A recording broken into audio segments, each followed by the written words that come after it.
Hello children, today we'll start our new chapter, The Donkey and the Dog. Picture देख लीजिए। ये एक आदमी है, इसका गधा है, गधे के ऊपर सामान है, कपड़ों की पोटली है। ये देखिए, ये आदमी अपने घर के बाहर बैठा है और अपने कुत्ते से प्यार कर रहा है और ये गधा इसको देख रहा है। फिर देखिए, ये गधा जो है इस आदमी की गोद में आने की कोशिश कर रहा है।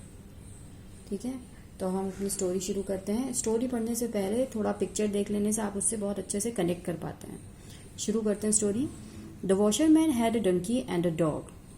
वॉशरमैन मीन्स धोबी, वॉशिंग करता है कपड़ों की, उसको वॉशरमैन कहते हैं। एक धोबी के पास एक गधा और एक कुत्ता थे। Every morning he used to go to the river to wash clothes. हर सुबह वो नदी पर जाया करता था कपड़े धोने के लिए। The donkey carried the loads of clothes. जो उसका गधा था वो कपड़ों का बोझ लेकर चला करता था। He lived in a shed outside the master's house. वो जो गधा था वो जो मालिक का घर था उसके बाहर एक शेड था। आपने देखा होगा, जैसे गाय है ना, जो इस तरह के आपके डोमेस्टिक एनिमल्स हैं उनको हम घर के बाहर रखते हैं। तो उस तरह से गधे का भी एक शेड था जहाँ पे मतलब एक जैसे नहीं छप्पर जिसको बोलते हैं, उसके नीचे वो गधा रहता था मालिक के घर के बाहर। And the dog used to stay inside the house. जबकि जो कुत्ता था वो घर के अंदर रहता था। तो आपको ये फर्क पता होना चाहिए कि कुछ एनिमल्स होते हैं जिनको हम अपने साथ घर के अंदर रखते हैं और कुछ एनिमल्स ऐसे होते हैं जिनको हम घर के अंदर नहीं रख सकते। तो जो अंदर रहते हैं घर में हम उनको पेट एनिमल्स कहते हैं, जो हमारे साथ घर में अंदर रहते हैं। इसमें जैसे रैबिट आते हैं, डॉग्स आते हैं, कैट्स आती हैं, सारे आपके पेट एनिमल्स हैं। तो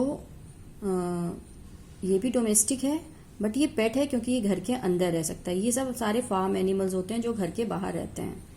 तो अब देखिए, he lived in a shed outside the master's house and the dog used to stay inside the house the whole day long. जबकि गधा था वो बाहर मालिक के घर के बाहर एक शेड में रहता था, जबकि कुत्ता जो है मालिक के साथ घर में पूरा दिन रहता था।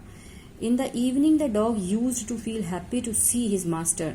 जब वो कपड़े धो के शाम को वापस आता था धोबी, तो उसको देखकर, मास्टर मीन्स मालिक, अपने मालिक को देखकर कुत्ता यूज्ड टू फील हैप्पी, उसको बहुत खुश हो जाया करता था। He used to lick his master and jump on him.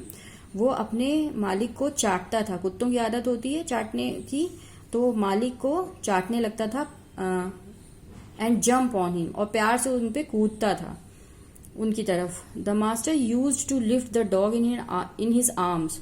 और वो जो मालिक था वो बहुत प्यार से उसको अपनी बाहों में उठा लेता था कुत्ते को। And take him inside the house, और उसको बाहों में अपनी उठाकर वो अंदर घर की तरफ, अंदर घर में ले जाता था। Seeing this the donkey also wanted to live in the house. ये देखकर गधे का भी मन होता था कि वो घर के अंदर रहे। Maybe if I also jump on him like the dog he will surely lift me to in his arms and carry me inside the house. गधे ने सोचा शायद ऐसा हो सकता है कि मैं भी अगर मालिक पे कुत्ते की तरह ही कूदूं। If I also jump on him like the dog, जैसे कुत्ता कूदता है, he will surely lift me to in his arms and carry me inside the house. वो मुझे ऐसा लगता है कि वो मुझे भी अपनी बाहों में उठाकर घर के अंदर ले जाएंगे। द डंकी थॉट, डंकी ने सोचा। थिंक का सेकेंड फॉर्म है थॉट। गधे ने ऐसा सोचा। The next evening the donkey went inside the house. दूसरी शाम जो गधा था वो घर के अंदर चला गया। गो का सेकेंड फॉर्म वेंट, चला गया। He jumped on his master and began to lick him. वो अपनी मास्टर पे कूदा और उसको चाटना शुरू कर दिया। Master did not lift the donkey. Master ने गधे को नहीं उठाया। He took him to the shed, और वो उसको जहाँ पे वो रहता था वहां पे ले गया। Patting the donkey the master said to him. Patting मतलब जो प्यार से आप थपथपा कर बात, थपथपाने को हम पैटिंग कहते हैं। थपथपा कर उसने गधे से कहा, किसने? मास्टर सेड टू हिम, मालिक ने उससे बोला, you are not like the dog. तुम कुत्ते की तरह नहीं हो। यू आर मच बिगर, तुम बहुत उससे ज्यादा बड़े हो। बिग मीन्स बड़ा होना, बिगर मीन्स उससे बड़ा होना। जब हम तुलना करते हैं तो हम बिगर बोलते हैं। यहाँ पे कुत्ते और गधे की तुलना हो रही साइज में, तो मालिक कहता है यू आर मच बिगर, तुम उससे ज्यादा बड़े हो। You can not come inside the house, इसलिए तुम घर के अंदर नहीं आ सकते हो। The master further added, master ने और आगे कहा, फर्दर मीन्स आगे, you are also heavy and so you must not jump on me, तुम इतने भारी हो और इसलिए तुम्हें मुझ पर कूदना नहीं चाहिए, वो दब जाएगा मालिक। You can lift the dog I can lift the dog but I can not lift you, मैं कुत्ते को तो उठा सकता हूँ लेकिन मैं तुमको नहीं उठा सकता। But I love you as much as I love the dog, लेकिन मैं तुम्हें भी उतना ही प्यार करता हूँ जितना कि मैं कुत्ते को करता हूँ।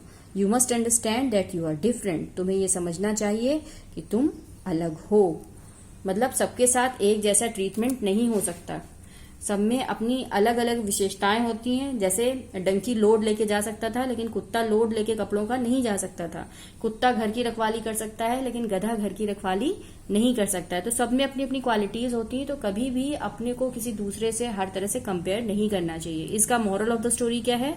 We should not try to copy others as each one of us is unique.